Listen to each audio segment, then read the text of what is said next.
the station covering all of the DMV. This is DC News Now. After a pretty sunrise this morning, those clouds are pouring into the nation's capital. We have rain chances coming later on this morning, going into the afternoon.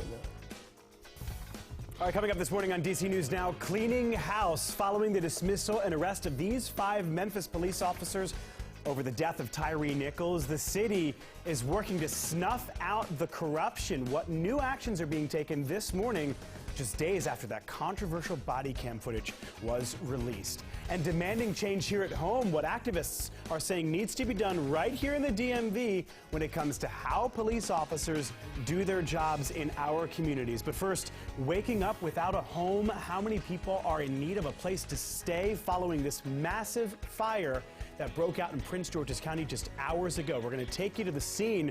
But first, we're going to take you outside for another look at the White House this morning, waking up to some cloudier skies this Sunday than what we had yesterday. The big question for Derek Bowen, especially on my mind after being able to walk outside with a T-shirt on yesterday, is if I'm going to be able to do the exact same thing today. Hey, Derek. Well, good morning, Joe. We're seeing, of course, those clouds rolling on in. It looks like we're going to see some rainfall that may put a dampen on our temperatures as we head into this afternoon. So it is going to be a little bit on the chillier side today rather than not, but cooler temperatures come as we head later on this week. We're looking at temperatures this morning into the low 40s in D.C. We're looking at, of course, a little bit of rainfall back off towards the west. Things are quieting down just a little bit. We do have a little bit more moisture, though, in and around Hagerstown, Martinsburg, so we could see a few light sprinkles begin to come back into the picture here in the next 30 minutes to an hour or so, but we'll bring it to you live here on DC News Now. We have, of course, better chance of precipitation off towards the west at this current moment across the Ohio River Valley.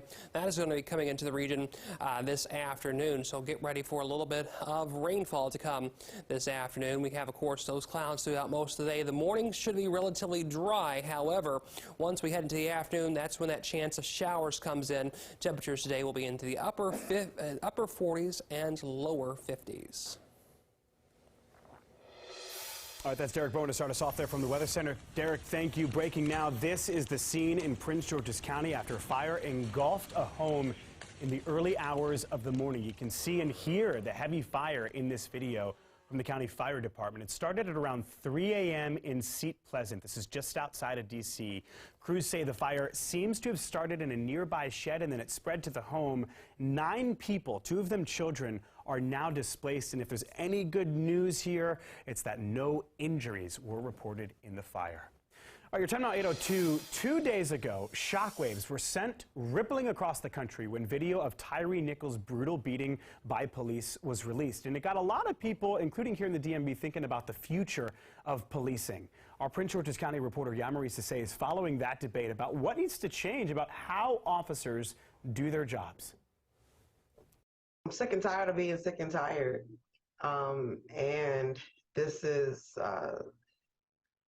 It's a double-edged sword for us, especially in this particular situation, right? Because it's all Black police officers that have taken to killing another Black man in the streets. Kiana Johnson is a community activist and founder of Life After Release. It's just we have a serious problem. It's systemic. And it's the same everywhere. The problem is not unique to Prince George's County. It's not unique to Washington, D.C. It's not unique to Memphis. It is a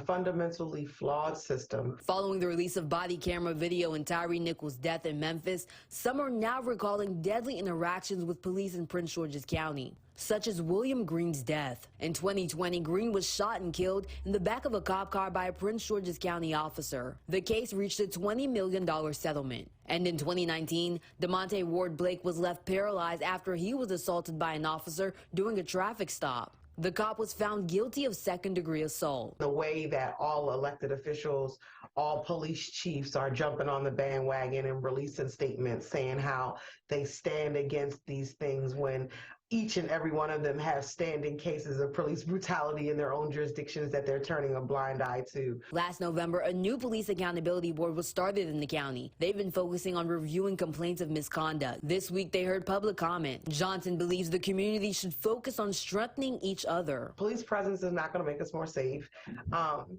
Increase in police activity is not going to make us more safe. What's going to make us more safe is actually looking into our community and seeing what we are doing as community. So we need to start looking inward instead of outward for public safety, and taking back our communities, because we have that power. It's being done, and we can continue to do it. Reporting in Prince George's County, I'm Yamari Sase, DC News Now. All right, Yamari, thank you. Well, new this morning, change already happening in the Memphis Police Department following the release of that body cam video. The chief of police there has disbanded a specialized unit within the force after some of that unit's members were the ones who beat Tyree Nichols to death. Katie Ree is here to break down this latest development. Katie, as you're noting in your reporting, this change in the department coming very, very quickly after that video was released on Friday. That's absolutely right, Joseph. Now, the Memphis chief of police decided to act just a day after the disturbing body camera footage became public and a few days after 5 officers were charged with second-degree murder and aggravated assault, among others. Now, we have to warn you, the video we're about to show could be very, very disturbing to some viewers.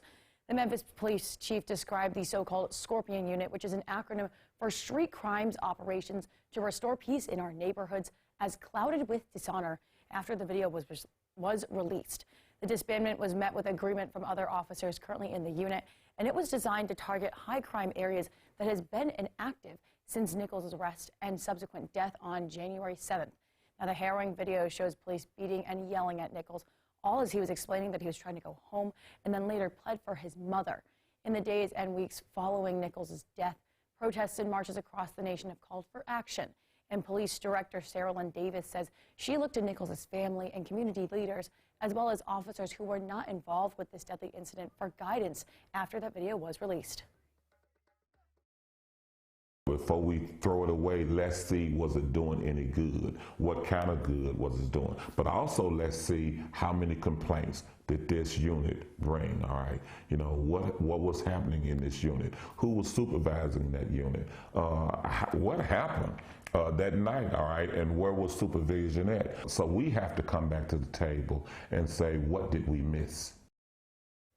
Now, the Memphis chief of police did acknowledge the work that the Scorpion Unit did to combat crime in the city, but also that the, quote, heinous actions of a few had dishonored the unit, and the department needs to take, quote, proactive steps in the healing process. In the studio, Katie Ree, DC News Now, back to you. All right, Katie Ree, with that very important development this morning, thank you. We'll also know this morning, former President Donald Trump is speaking up about the Tyree Nichols case. In an interview with the Associated Press, the AP, Trump condemned the actions of the 5 former Memphis police officers. He said, in part, "I thought it was terrible. He was just being pummeled. Now, that should have never happened." Well, the former president isn't alone in condemning what happened to Tyree Nichols. Lawmakers from the Hill to the White House are also weighing in. President Joe Biden, who spoke directly with Nichols' mother and stepfather, is renewing his own calls for police reform, not just in Memphis, but across the country. And like most everything else on the national scene right now, there are a lot of different opinions about this latest case of police brutality. Raquel Martin has a look at where that debate stands. Leaders across Washington are appalled by the deadly beating of Tyree Nichols at the hands of Memphis police. Deeply disturbing, distressing, tragic. As both federal and local law enforcement investigate, President Joe Biden is demanding Congress also act by passing federal police reforms. We must have accountability when law enforcement officers violate their oath. Friday, White House Press Secretary Karine Jean-Pierre said Nichols' death underscores the need for the George Floyd Justice in Policing Act. That bill would update policing standards nationwide and require other officers intervene when they witness excessive force. We shouldn't be reliving this type of hurt and pain. Police reform legislation, however, remains a divisive issue on Capitol Hill. Self-proclaimed moderate South Carolina Republican Nancy Mace says she wants that to change. We have real problems in this country, and we need to focus on real solutions. That means Republicans and Democrats coming to the table to keep the good police in their jobs and keep our communities safe. Democrats like Texas Congresswoman Sheila Jackson Lee say they're not giving up on reforms. It's Congress's responsibility to now have a consistent policy to help police departments across America recruit the right kind of people and make sure that in this nation of law and order that every person's life is worthy. Speaker Kevin McCarthy has not said if he will reopen police reform negotiations. In Washington, Raquel Martin.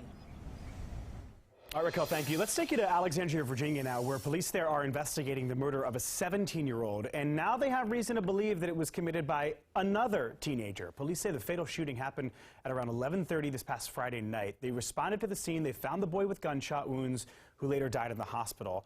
Officers later arrested a 17-year-old boy from Arlington County in connection to this murder. We're going to keep you updated on any new details that emerge in this investigation. But again, it appears a 17-year-old murdered another 17-year-old. Well, we have a scam alert for you this morning, especially for those who might be in the market for a job. Take a look. The Federal Trade Commission says scammers are creating fake online job interviews, setting up phony portals, asking for social security numbers and bank account information, or asking for money for supposed equipment that you would need if you signed up to remotely work. And even worse, not saying that they're going to reimburse you if you pay them for that equipment. So here's some advice to help you avoid job scams. Number one, verify that the job opening actually exists on the company's website before you apply and not somewhere else. Watch for telltale signs of a possible scam, like emails from personal accounts rather than emails coming from company or corporate accounts. And also keep an eye out for poor spelling or grammar. That's a really, really big indicator. And don't pay for the promise of a job.